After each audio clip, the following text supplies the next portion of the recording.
Estamos no programa Investigações sobre o Viver, os Vedas e a Teosofia.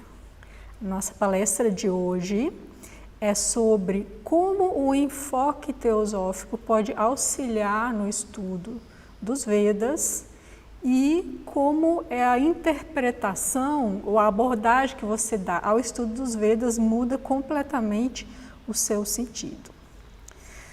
Então, para começar, os Vedas são os textos de revelação do hinduísmo. Eles são o fundamento das escolas ortodoxas do hinduísmo ou da interpretação ortodoxa, né? Os textos de revelação são entendidos como textos que foram revelados diretamente por uma inspiração divina, né? Pela divindade, diretamente a quem os compôs. Diferente de outros textos que não seriam frutos de uma revelação direta, mas de uma interpretação, de uma dedução. Mas, para começar, a gente precisa deixar claro que o hinduísmo ele não é uma religião nos moldes institucionalizados, né? Que é fundada num único profeta ou num salvador e que tem uma história de uma religião. Mas ele é um conjunto muito vasto e muito rico que agrega diferentes sistemas filosóficos, crenças, escolas de interpretação, tradições, mitos, rituais, seitas e culturas, né? Muito diversificado. Por isso que é muito improvável você encontrar uma pessoa, né, que garanta que conheça tudo sobre hinduísmo, né? Porque é uma coisa tão ampla, né? Maior que a floresta amazônica, com toda a sua biodiversidade. Então, não é possível fazer uma palestra sobre hinduísmo que esgote o assunto, né? Talvez nem mesmo uma série de palestras. Mas hoje, então, a gente vai falar, como sempre, de um pequeno fragmento a respeito de um assunto, e eu destaquei, então, esses pontos sobre como a teosofia tem um enfoque especial que é útil à interpretação dos Vedas. Então, esse conjunto vasto de conhecimentos, naturalmente, ele compõe uma unidade, e essa unidade repleta de diversidades é muito representada por uma árvore. O hinduísmo é muito comparado com uma árvore que tem um tronco comum, né, que tem raízes que se fundamentam, né, em ideias comuns ou uma realidade comum, como eu vou defender aqui, que é a visão teosófica, se fundamenta em uma realidade única, tem um tronco comum, que é um conjunto de ideias que vão se expressar posteriormente em diferentes formas, né, seitas e sistemas, filosofias, né, tradições diferentes. Então, essas diferentes tradições estão enraizadas numa unidade, e quando se fala sobre o hinduísmo de uma forma genérica, né, quando a pessoa vai dar uma palestra sobre uma noção básica sobre o hinduísmo, que eu não vou falar hoje, ela vai apresentar esse conjunto de ideias comuns a todos esses ramos, né, que, como vocês já devem estar familiarizados, né, porque a maioria de vocês já conhece algum do assunto, essas ideias são o karma, né, a reencarnação, o dharma, que é o dever, o samsara, que é o ciclo compulsório das encarnações, a possibilidade de sair do samsara, né, de se atingir uma libertação, de sair desse ciclo compulsório de reencarnações, né, Brahman, que é uma ideia de uma divindade única, né, e a partir então desse conjunto uno de fundamentos, você vai encontrar nas diferentes escolas e seitas, né, algumas divergências pontuais, algumas diferenças de interpretações e principalmente de enfoques. né, que eu vou sustentar aqui hoje como uma ideia bastante teosófica de que as diferentes escolas do hinduísmo, elas não colidem entre si, elas são complementares. Então, temos aqui algumas imagens para mostrar um outro aspecto do hinduísmo, que é o simbolismo. Né? Vocês veem aqui, temos essas figurinhas e vocês já devem estar acostumados a ver que as seitas hindus têm imagens de todos os tipos, né? Uma diversidade imensa de templos, de rituais. Né? Então, tudo é muito rico, muito alegórico, muito cheio de detalhes.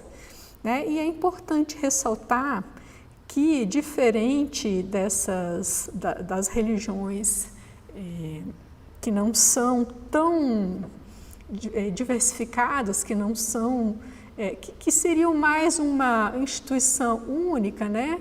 Como, por exemplo, o cristianismo, que se adota uma ideia única de uma divindade, com os seus ícones, né? Que são não tão variados como no hinduísmo, né? Como ícones de diversas seitas. Nós temos então essa variedade no hinduísmo que causa uma impressão de um aparente politeísmo, né? Mas espera aí, mas é uma religião ou são muitas religiões? O que é isso? São muitos deuses ou um Deus? Então, por um lado, você encontra a ideia de um Deus único, Brahman, uma realidade única, mas você vê também um panteão altamente diversificado de uma quantidade gigantesca de deuses, né? Cheios de características, e você fica, né, estranhando aquilo que não é da nossa cultura, né? Esse contraste todo. Mas o que acontece é que dentro do hinduísmo não existe um conflito a respeito disso, né? Então existe essa possibilidade de uma unidade, uma ideia de um Brahma, um Deus único, que convive com essa multiplicidade de divindades, porque se entende que toda essa unidade tem essas múltiplas expressões. Então, essas divindades são, de alguma maneira, complementares ou manifestações de uma divindade única. Então, você vê essas divindades representadas, por exemplo, como figuras de animais. Você vê aqui Ganesha, né, representado por um elefante. A gente pode estranhar e pensar assim, puxa, mas eles cultuam um deus elefante, mas na verdade não é um deus elefante, é uma divindade que, como outras, pode ser representada em diferentes ícones. Né? Então, se cultua uma divindade que tem uma ideia, né? e um conjunto de valores e de conceitos associados a ela que estão representadas na figura de um elefante. E aí isso é praticamente inesgotável, né? O que você pode representar num elefante? Um ser que é estável, né? Um ser que oferece segurança, um ser que tem duas orelhas enormes, ou seja, ele ouve muito, tem uma tromba, então ele fala pouco. Então tem vários valores, né, e conceitos que se expressam nessas formas adotadas pelas diversas seitas hindus, e todas essas formas compõem, né, harmonicamente, né, um conjunto de crenças e valores, né, que convergem para uma divindade única que é Brahman. Então, parece ser um politeísmo, mas também agrega a ideia da unidade. Então, a gente tem aqui, né, nesses ícones, uma forte manifestação de um simbolismo. E isso se destaca no hinduísmo mais do que as religiões que podemos chamar de ocidentais, né? Em especial, estou me referindo ao cristianismo. Então, nós chegamos num ponto onde a teosofia tem um papel, né, preponderante no auxílio do estudo das escrituras, que é o simbolismo. Então chegamos aqui à época do século XIX, eu trouxe aqui umas figuras que mostram o período das grandes expedições ao Oriente, né, o Indiana Jones, aqui os filmes que vocês conhecem, né, o período da exploração do Egito, do Oriente de modo geral. Então estamos começando a entrar em contato com essa época, na qual foi escrita a doutrina secreta. Estamos já chegando na teosofia.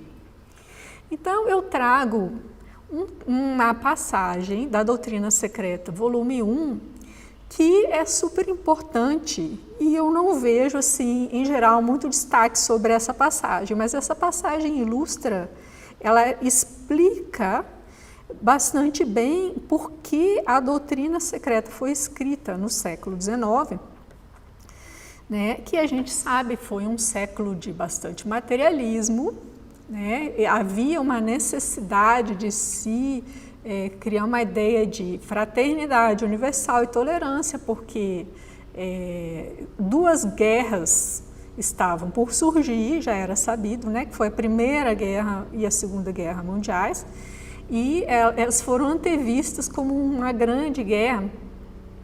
Então, assim surgiu a necessidade da fundação da Sociedade Teosófica, né, para promover a fraternidade universal e o estudo comparativo de ciência, filosofia e religião. Mas vocês podem pensar por que a Sociedade Teosófica não poderia ser fundada com esses propósitos sem uma redação desta obra, né, ou de textos interpretativos, né? Você poderia simplesmente criar uma fraternidade ecumênica, né, e fomentar o estudo comparativo das religiões nos textos que já haviam sido escritos até então, né, como muitas vezes é feito hoje ainda, né, principalmente em ambientes acadêmicos. Pegam textos de hinduísmo, de budismo, cristianismo, você compara e vê o que converge, o que diverge. Você poderia fazer isso, né, dentro de um clube de fraternidade universal. Mas não foi só isso, né? Foram escritas algumas obras, né? E aí a gente tem essa pergunta, né? Por que a Blavatsky escreveu a doutrina secreta? Então essa passagem aqui explica bastante bem e tem a ver justamente com as escrituras hindus, entende? Agora chegamos, né, no ponto de convergência da nossa palestra, teosofia e hinduísmo. Então eu vou ler a passagem para vocês. Ao findar o primeiro quartel deste século, apareceu no mundo uma classe especial de literatura. Vejam que eu mostrei as figuras das expedições do século XIX. Ela está mostrando, está se referindo a isso, né? Os europeus que foram explorar Egito, Índia e outros países do Oriente. E começaram a produzir obras, né, acadêmicas, especialmente sobre esses assuntos, sobre o orientalismo, né? Surgiu uma classe chamada de orientalistas.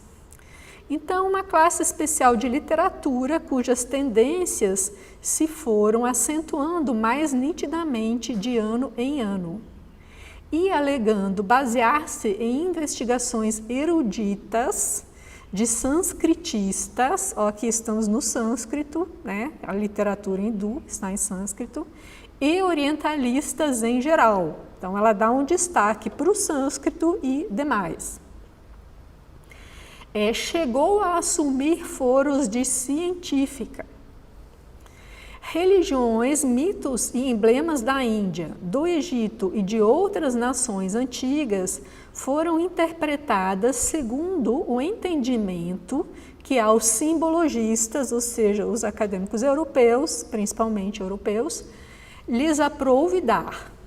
A sua forma grosseira e exterior passou muitas vezes a exprimir o seu sentido interno. Ela está dizendo que esses orientalistas europeus chegaram nesses países, chegaram na Índia, chegaram no Egito, observaram essas formas externas que eu mostrei para você, o elefantinho, o macaquinho, e fizeram uma interpretação daquela cultura e daquelas religiões com base nas formas externas.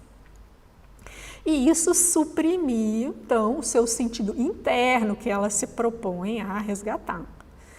Vocês pensem bem, chega um alienígena aqui de Marte, entra numa igreja cristã e vê o Cristo crucificado, não sabendo nada da história do cristianismo, não sabendo nada do contexto, ele pode interpretar, não, eles adoram a tortura. Tem uma pessoa, um homem torturado lá pregado, tá? Com uma coroa de espinhos, está pingando sangue, então eles cultuam isso. A tortura, é completamente sem noção. Então, esse é o risco que se corre quando se chega a uma cultura alienígena sem compreender nada, e se começa a fazer taxações, interpretações a partir do seu aspecto externo. É isso que ela está criticando. Então, seguindo, apareceram em rápida sucessão obras notáveis por suas especulações e deduções engenhosas formadas em círculo vicioso por apresentarem conclusões geralmente preconcebidas em vez de premissas.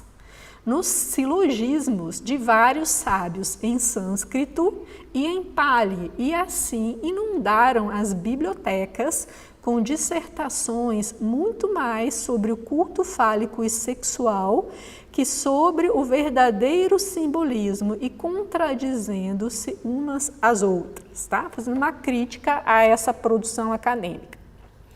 E essa aqui é a sequência do mesmo parágrafo. Essa é talvez a razão por que se permite que hoje venha à luz, após milênios de silêncio e do mais profundo segredo, os lineamentos de algumas verdades fundamentais da doutrina secreta das idades arcaicas. Menciono de propósito algumas verdades, pois o que ainda deve permanecer em silêncio não caberia em uma centena de volumes como este, nem pode ser comunicado à presente geração de saduceus. Mas o pouco que agora se divulga é ainda preferível ao silêncio total acerca dessas verdades vitais.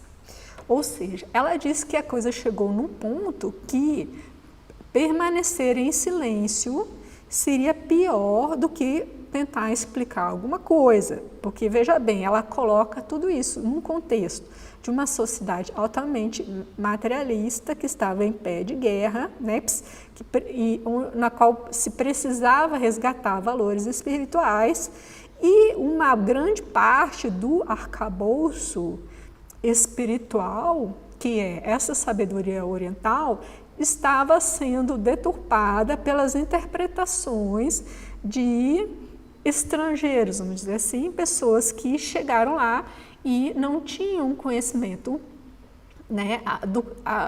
interno daquele corpo doutrinário.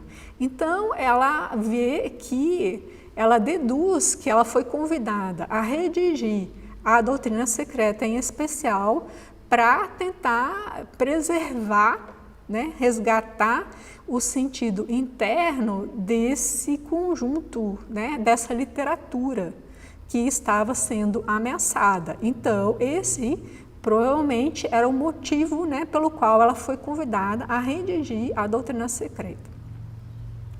E ela diz também, a seguir, que o corpo principal das doutrinas expostas na doutrina secreta, que o título da obra é uma forma externa de indicar que existe um corpo doutrinário que não está todo ali, mas se deu o mesmo nome, doutrina secreta, à obra desses volumes escritos, redigidos por Blavatsky, e que indica um corpo muito maior, que ela diz que que mostra apenas uma parte a essa geração de saduceus, mas o corpo principal dessa doutrina secreta, ele já estava disseminado, que ela diz, se encontra disseminado em centenas e milhares de manuscritos sânscritos. Olha só, por isso que estou enfocando na literatura hindu, né, que ela dá ênfase, né, aos textos sânscritos. Então, essa doutrina secreta já estava ali, disseminada na literatura sânscrita, alguns já traduzidos, ela diz, e, como de costume, desfigurados em sua significação, e outros à espera de que lhes chegue a vez. Ou seja, ela diz assim, a doutrina secreta, esse corpo de sabedoria, já estava presente nos textos sânscritos, mas já estavam sendo desfigurados na sua interpretação e continuariam a ser desfigurados. Então, surgiu a necessidade de se redigir a doutrina secreta, que é uma obra que trata de interpretação e comparação desses textos, né, cujos conteúdos já estavam ali.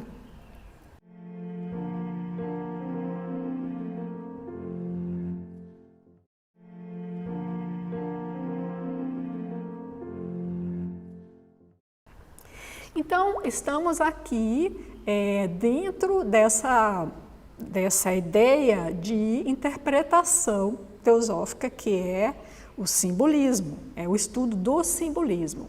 Então, como qualquer religião, né, como se estuda um hinduísmo, como você se aproxima dos Vedas, né, essa base mais acreditada, né, que fundamenta o hinduísmo. Então, ela diz a Blavatsky que nenhuma palavra, nenhum papiro egípcio, ola indiana, tijolo assírio ou manuscrito hebreu, ou seja, qualquer texto religioso, deve ser lido e aceito literalmente.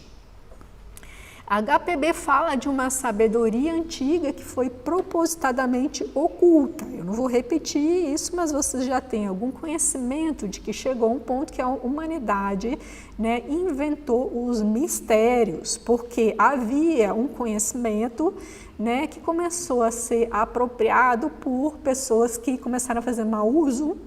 Então, começou a se ter um cuidado, né, na transmissão do conhecimento, né, que era predominantemente oral. Então, para aquilo não passar, né, para pessoas desautorizadas, surgiram os mistérios, a iniciação, né, todas aquelas reservas.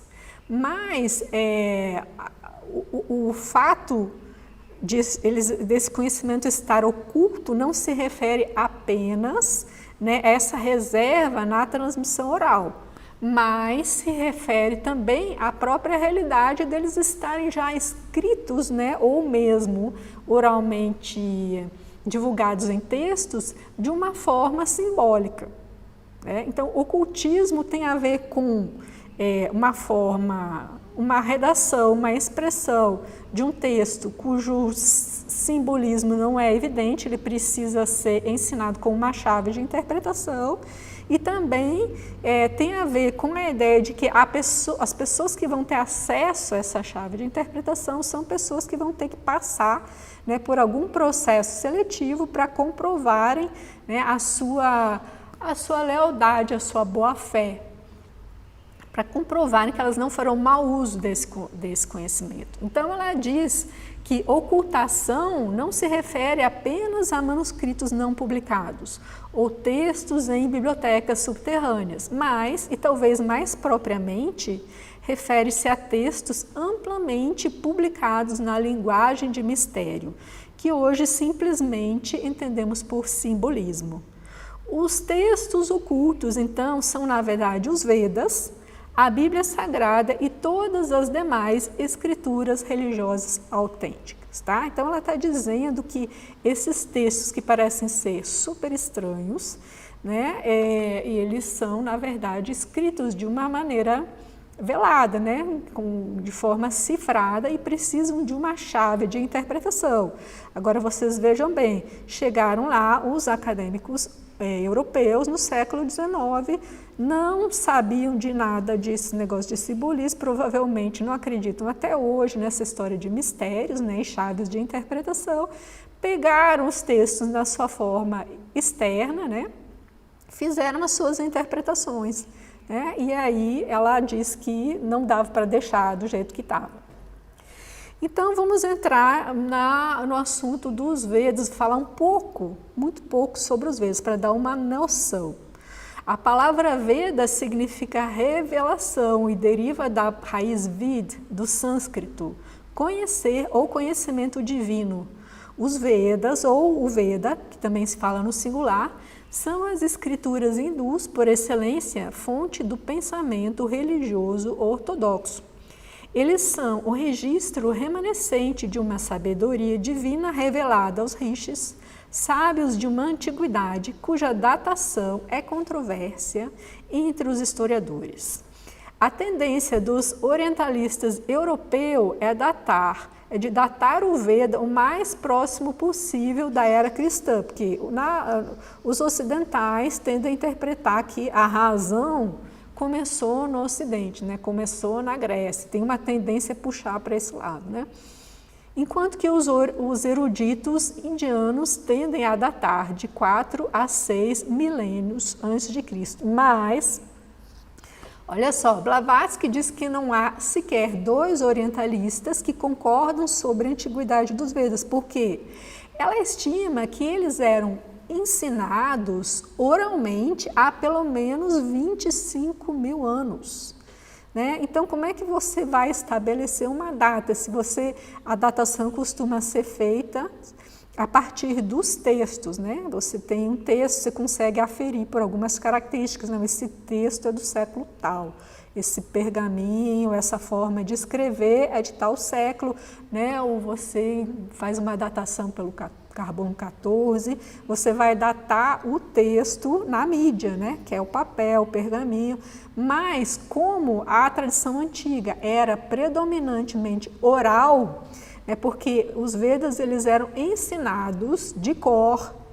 Inclusive existe até hoje esse método de recitação dos hinos védicos, que foi em 2008 tombado pela Unesco como um patrimônio histórico, o patrimônio cultural da humanidade, né? Na verdade é muito bonito, vocês encontram na internet vários vídeos, né, com os indianos recitando aqueles textos, os hinos védicos, daquela maneira milenar, né? Tem toda uma ritualística com gestos de mãos, de cabeça, de entonação, né, para preservar essa tradição, né, essa cultura. Então, durante muitos séculos, esses textos eles só tinham um registro oral.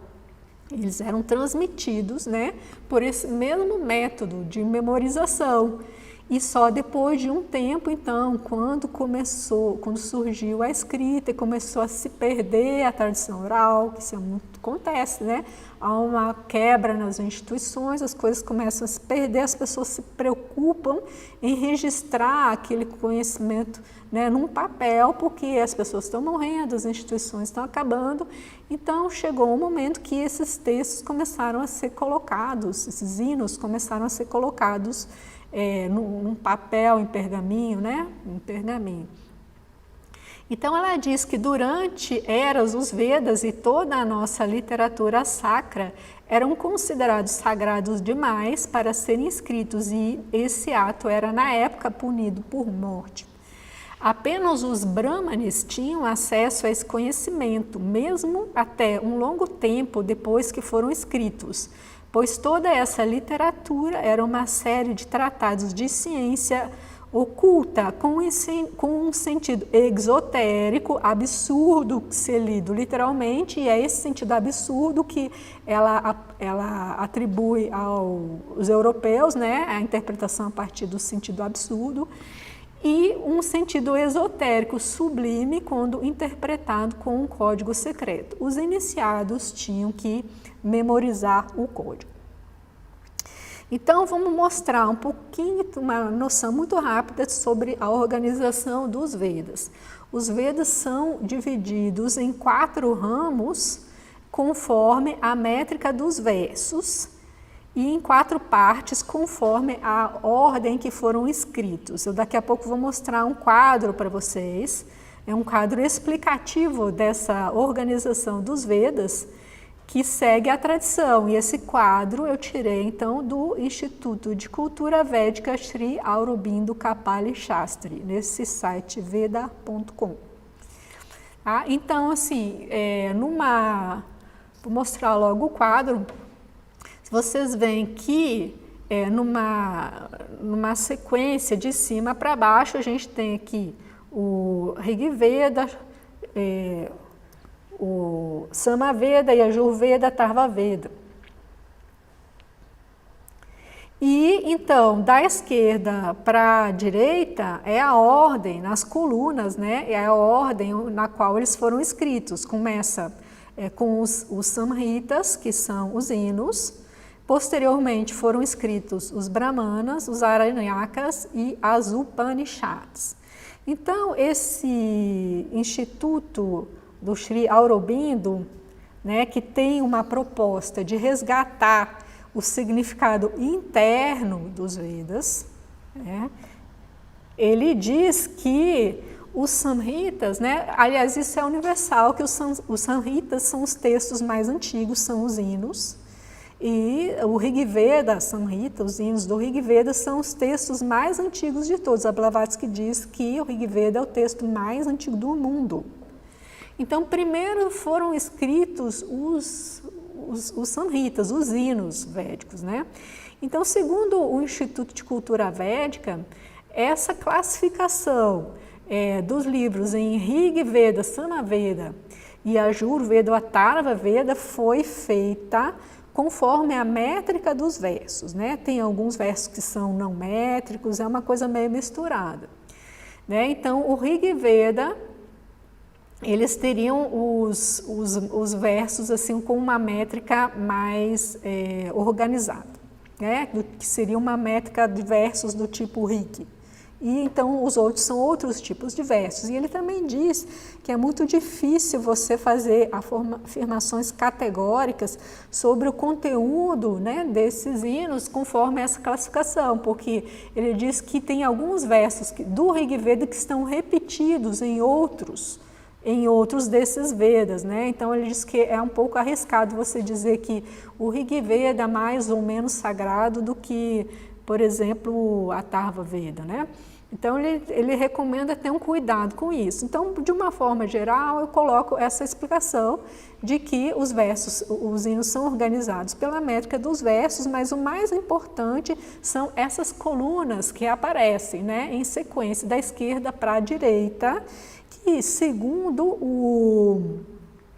o Aurobindo, então, elas foram o fruto não de uma evolução do conhecimento, mas sim de uma deterioração do conhecimento. Aí está a grande divergência primeira entre a interpretação acadêmica, que diz que os Samhitas começaram uma fase na qual aqueles antigos Vedas, né, eram primitivos, rudes e bárbaros, porque os hinos falam de coisas assim sobre, ó Deus, me dê vacas, né, na interpretação deles.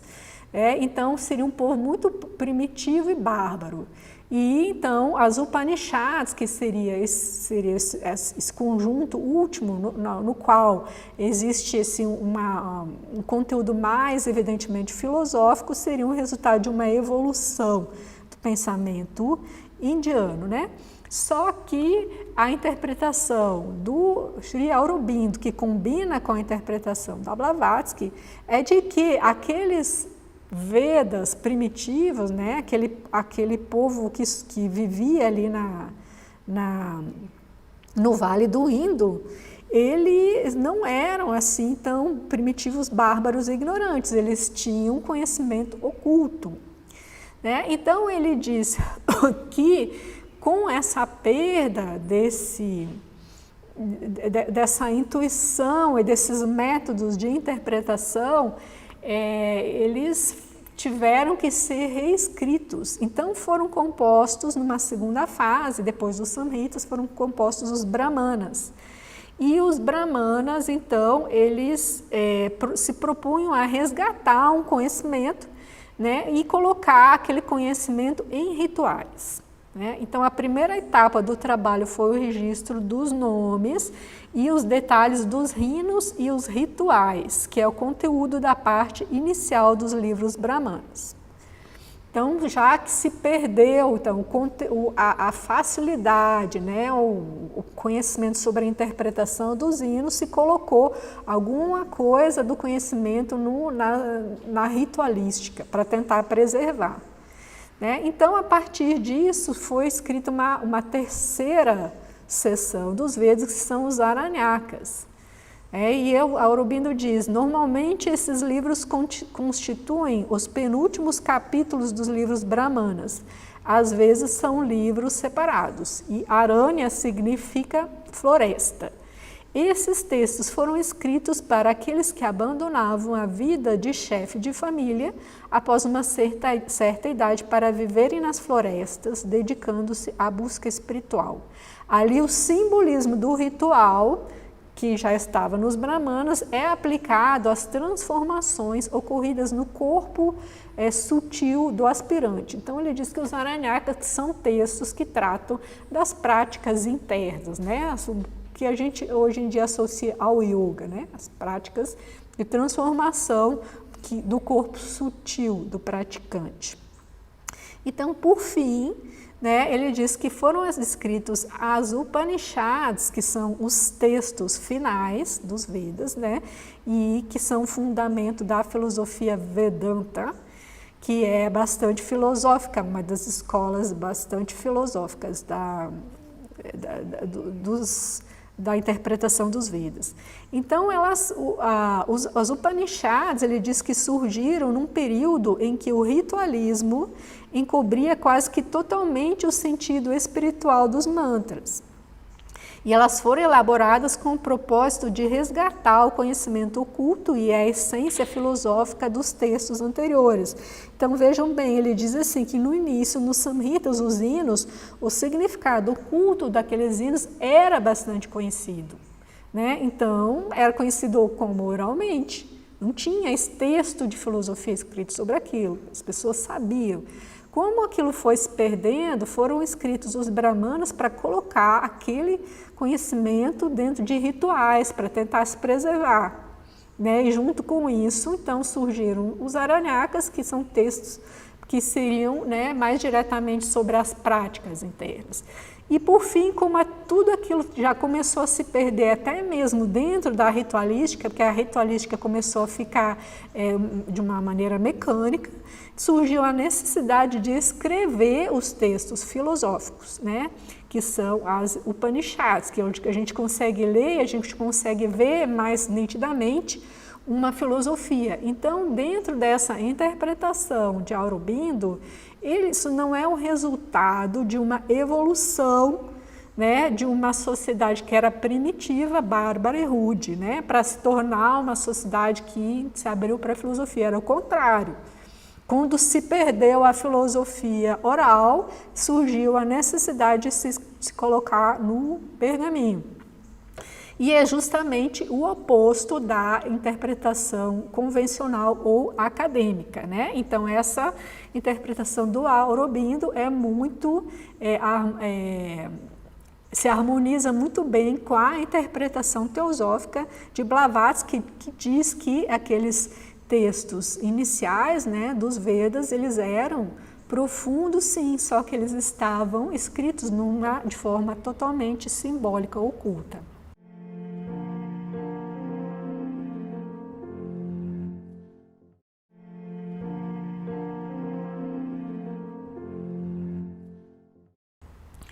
Então, vou trazer agora algumas explicações do Aurobindo, né? Porque ele faz uma justificativa. E eu fiz apenas algumas pontuações resumidas aqui. E ele diz, então, no livro dele, O Segredo do Veda, que o Rig Veda que é um inário de sacrifícios, escrito numa linguagem antiga e contém uma série de dificuldades de interpretação, quase que insuperáveis.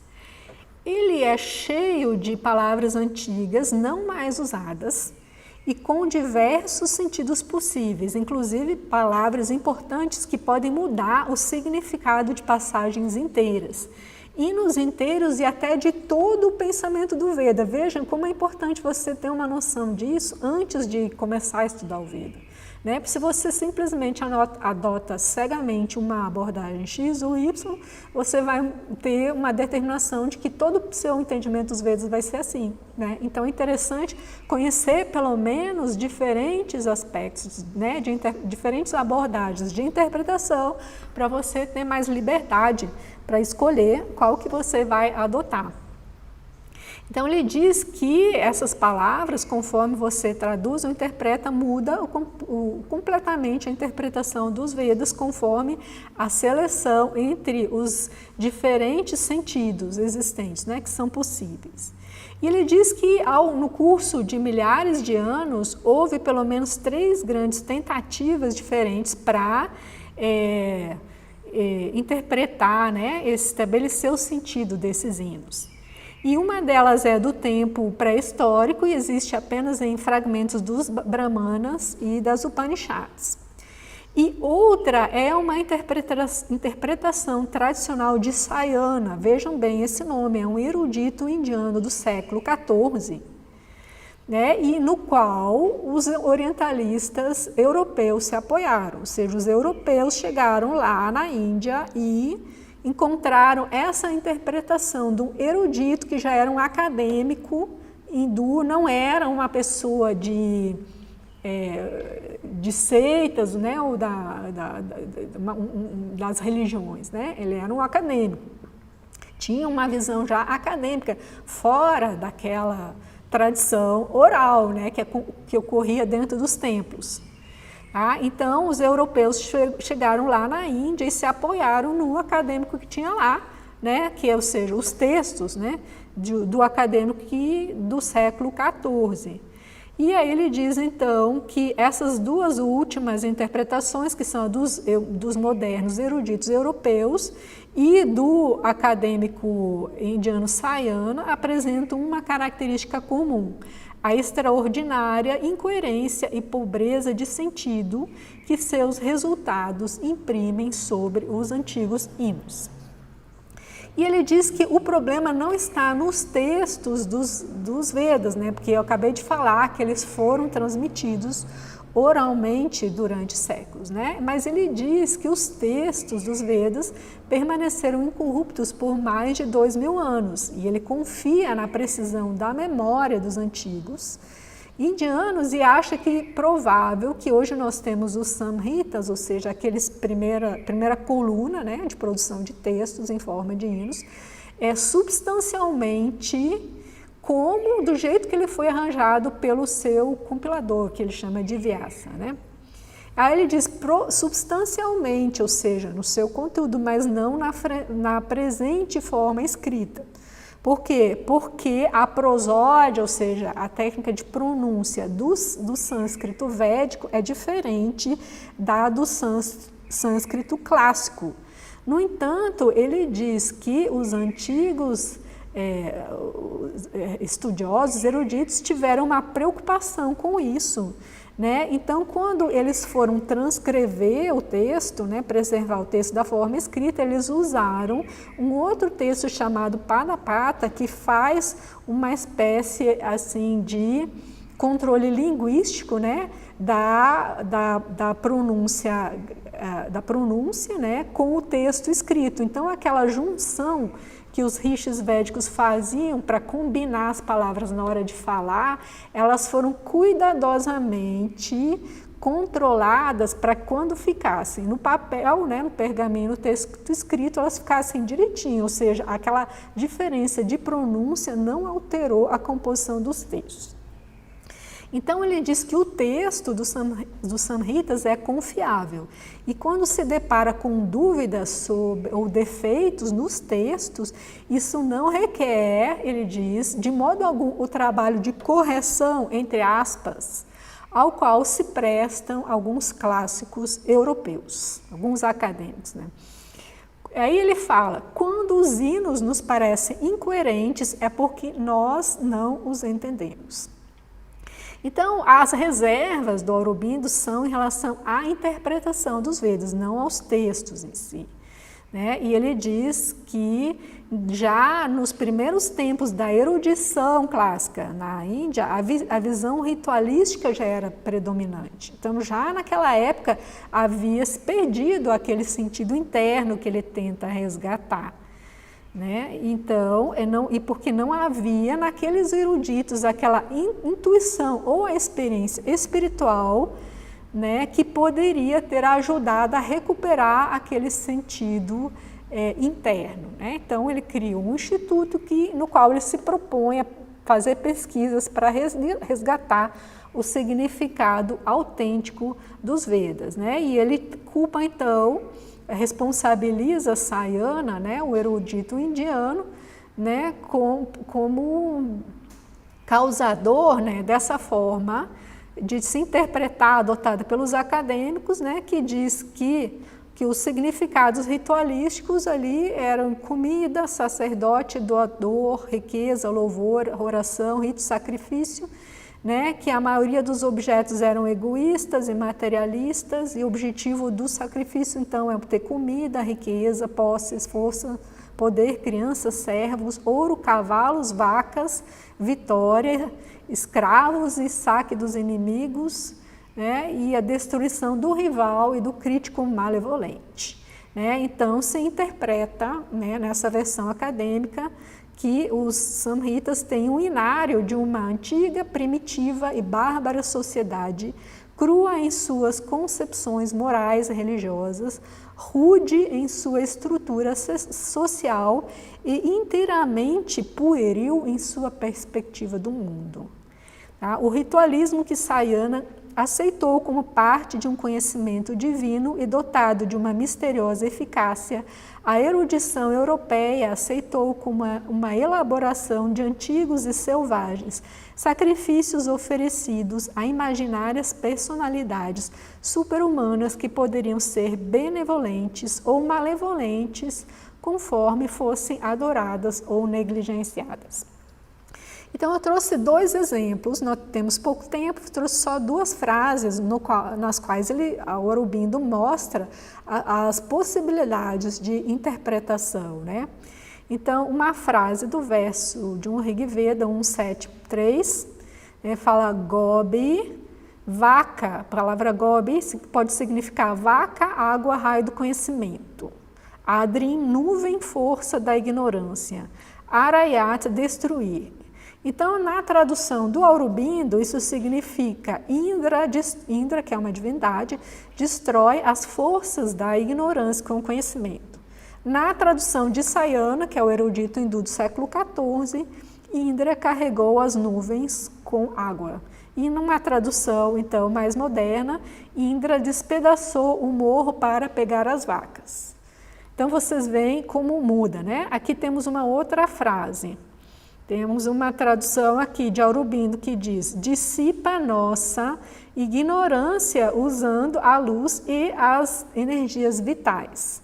E a tradução de Sayana é: dissipa nossa pobreza dando-nos vacas e cavalos, ou seja, do mesmo texto em sânscrito. Então, como as palavras são as mesmas, agora como você escolhe no dicionário, qual o sentido que é a interpretação que você dá, né? Então, aqui temos já um exemplo das possibilidades de interpretação e do qual é o trabalho que Aurobindo se propõe a fazer. Agora, eu trouxe um pequeno exemplo, né, para ficar uma coisa mais prática, de uma passagem das Upanishads. Aí vocês veem que as Upanishads estão lá no final, que são a parte mais madura, mais filosófica, ainda é cheia de simbolismo, que se poderia dizer, não, mas isso aqui seria da primeira parte dos inários, porque parece uma coisa bárbara e rude, mas isso só prova que, né, todos esses textos são altamente simbólicos. E se você pegar até mesmo o texto da fase que seria mais filosófica, interpretar literalmente, você vai chegar a uma interpretação de que era uma sociedade bárbara mesmo.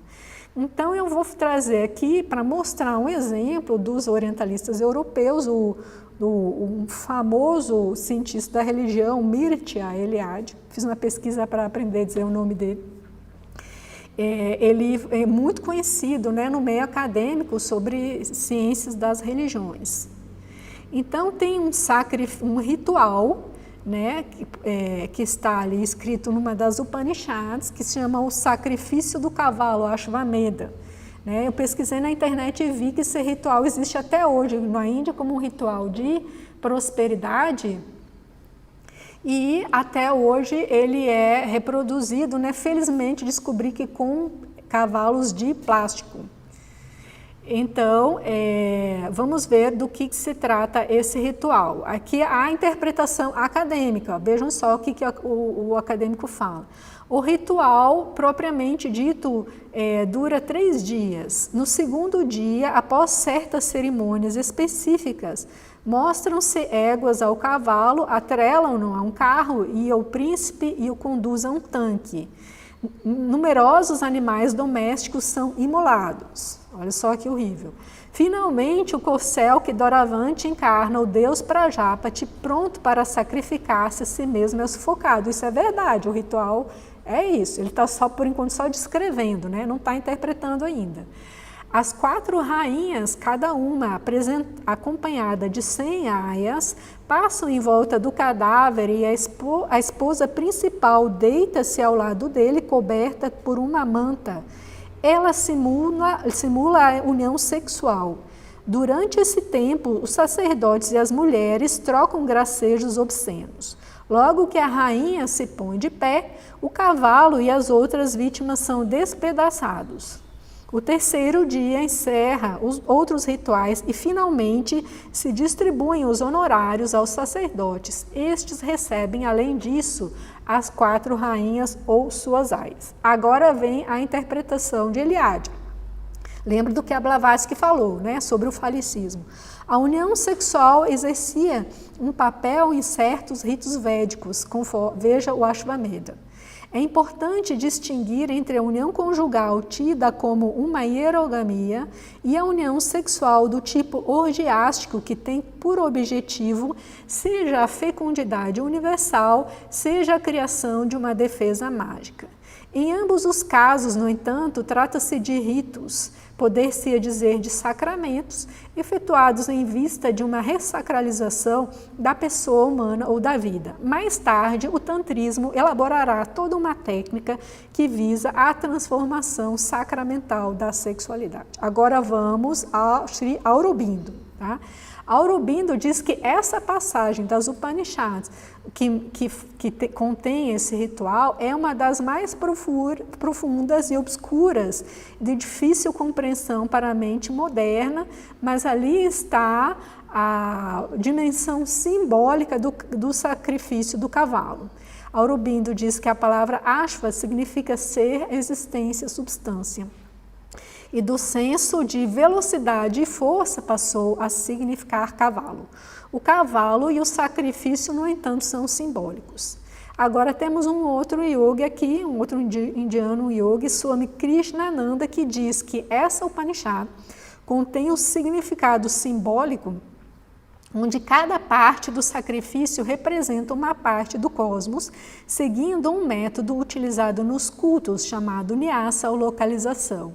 O Swami interpreta o sacrifício do cavalo no seu sentido esotérico ou interno como uma ocasião para a contemplação espiritual, onde o cavalo é identificado com Prajapati, ou o Criador do Universo. Em síntese, essa interpretação esotérica e também teosófica é de que o mito se refere a uma cosmogonia, né? a geração do cosmos.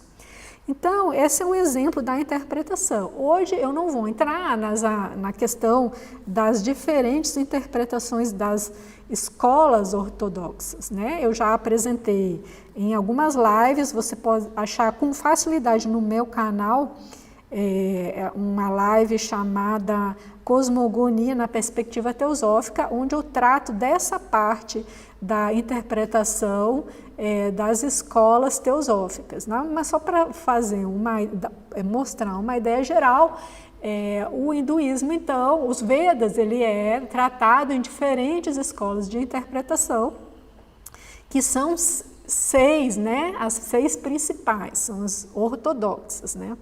E que são Nyasa, Vaisheshika, Samkhya, Yoga, Mimamsa e Vedanta. Então, quando você vai pesquisar essas interpretações nos livros acadêmicos, você vai ver discrepâncias entre elas, né? Você vai ver que as pessoas dizem que o Samkhya é ateísta porque ele não menciona Deus, não menciona Ishvara, não fala sobre esse assunto. Você vai ver que Yoga é teísta porque ele menciona um Ishvara, que é um Deus, um Criador. Você vai ver que Vedanta é monista. Então, você vai ver assim, classificações estanques, né, de escolas que seriam não rivais, mas que não se harmonizam, não se complementam. E na teosofia, segundo a interpretação teosófica, essas escolas se complementam, elas não colidem. Por quê? Porque nós temos um modelo cosmogônico, né, que é um mundo altamente complexo, que funciona como uma ontologia, uma teoria do que existe no mundo, né, na realidade. Qual é a realidade? E conforme, então, essa ontologia, a gente consegue conciliar essas diferentes escolas de interpretação. Então, a gente consegue ver que, por exemplo, Vedanta, que fala que tudo é um, né, só existe uma unidade, não entra em contradição com o Yoga, que fala não existe um Criador que é Ishvara, porque dentro da nossa cosmogonia existe um substrato uno e manifesto, né, que vai subjazer a todo mundo múltiplo manifestado, mas vai ficar dissolvido, né, que o mundo manifestado vai ficar dissolvido durante o período e quando se manifesta, então surge como uma criação. Então, para nós, a ideia de um criador, que seria Ishvara, que seria um construtor do universo, ela é totalmente compatível com a ideia de um substrato uno, que permanece, inclusive, no período manifestado do mundo. Então, conforme a nossa descrição do mundo, nós conseguimos conciliar essas diferentes doutrinas que parecem antagônicas, né? Nessa visão mais externa, né? Porque que não é a visão esotérica, para usar os termos que nós utilizamos, né? Então, isso eu costumo representar. Nós temos uma cosmogonia como se fosse um grande mapa mundi e você consegue encontrar espaço para diferentes religiões e diferentes interpretações nesse mesmo mapa, porque a realidade é complexa.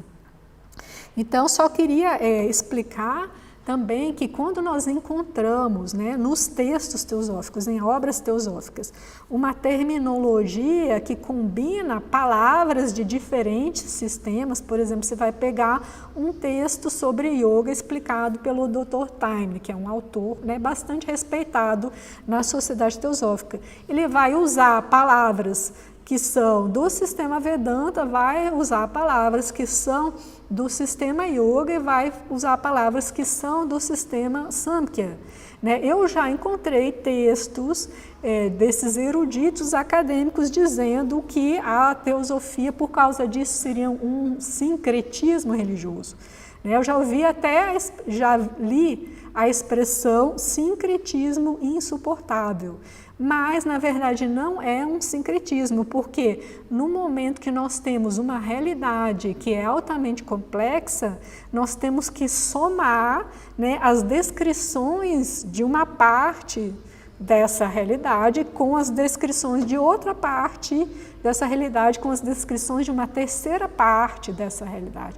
Então, todas essas descrições se somam e nós, então, acabamos combinando esses vocabulários, né, por necessidade de somar essas de juntar essas explicações, né? E, eventualmente, algumas palavras dessas vão indicar a mesma realidade. Daí existe o estudo comparativo da correspondência dos termos. Então, nós não temos um sincretismo religioso nesse sentido, nós temos um estudo interpretativo no qual nós harmonizamos e nós somamos essas diferentes interpretações a respeito das escrituras. E nos sistemas, então, filosóficos ortodoxos e hindus, isso é bastante fácil de se compreender, mas nós também podemos estender isso para o estudo das outras religiões e, assim, percebermos que as religiões